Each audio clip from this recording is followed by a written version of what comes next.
Hello everyone, in this video I'm going to be diving into the political ideologies that Democratic Socialist Bernie Sanders is bringing to the table for the 2020 presidential election.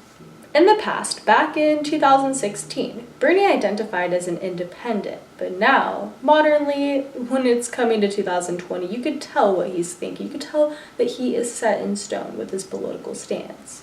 We all know that Bernie has a massive interest for any policy that requires not paying any money for. He loves trying to share as many freebies possible to everybody. Naturally, as a democratic socialist, Bernie's main points revolve around free healthcare, college tuition, and the raising of the federal minimum wage. In Sanders' Medicare for All bill, which was introduced in 2017, Bernie pushed for government healthcare to every American. Can you imagine the government calling everyone in just to get their checkups?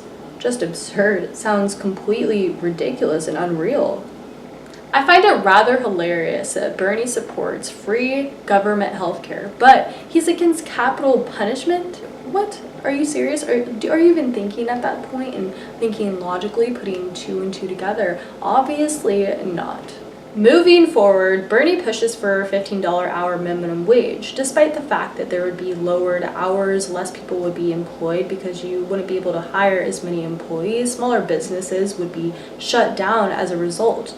A lot more consequences than pros, but no, Bernie says this is to bring people out of the starvation wage. Sure, he did get Amazon to raise the minimum wage to $15, but do you think if every single company ended up doing that, raising it up to $15 an hour, there's not going to be anything wrong from that? That's ridiculous. You're not thinking about a lot of the smaller companies that are going to be suffering from this. Of course, Amazon, they can take hits because they are a massive company. Seattle's minimum wage is costing thousands of jobs and actually hurting low-income workers. City leaders attacked the messenger, a team of economists led by Jacob Vigdor at the University of Washington. The group of researchers was hired 3 years ago to study the effects of Seattle's wage experiment, but city officials stopped funding when they didn't like the results. Let's just pretend that Bernie does get his way. Somehow he's elected instead of Trump. I don't know how that would be possible, but somehow he is, and he makes it through. Everybody votes for him. They really want to feel the burn. So they have him and he makes it $15 an hour for every single company. Now you start seeing a lot of drastic changes that are impossible to reverse because of how big these changes are.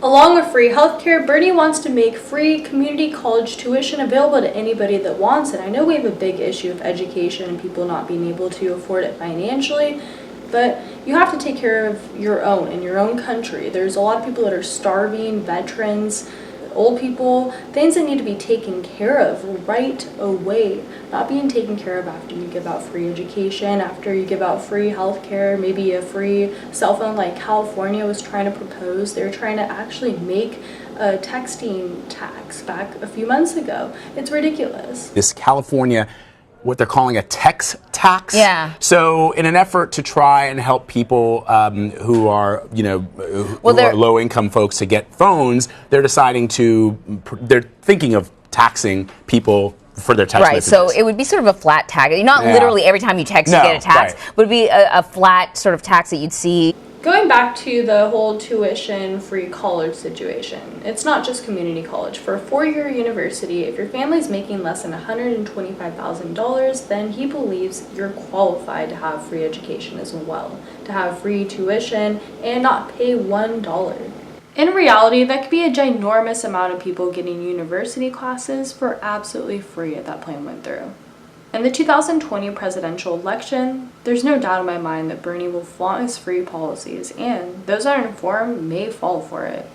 Free doesn't sound so bad until you realize that everything around you begins to cost more. When you go to the movies, the grocery store, or even like a fast food place, it'll start increasing every year, little by like $1 or $2. You might not even be able to use a free healthcare or have free education, because if you end up going this route and you want everything to be free, everybody else does too. That's going to make it inflated, make the prices go crazy. So there's like a long waiting list for everything too. Maybe you won't even be able to make it in the doctor for like 3 years. Well, it's safe to say we don't want a free stuff 2020. Moving forward, I'm done with this video for right now. I'm going to have another video coming very shortly, so I'll check you next time.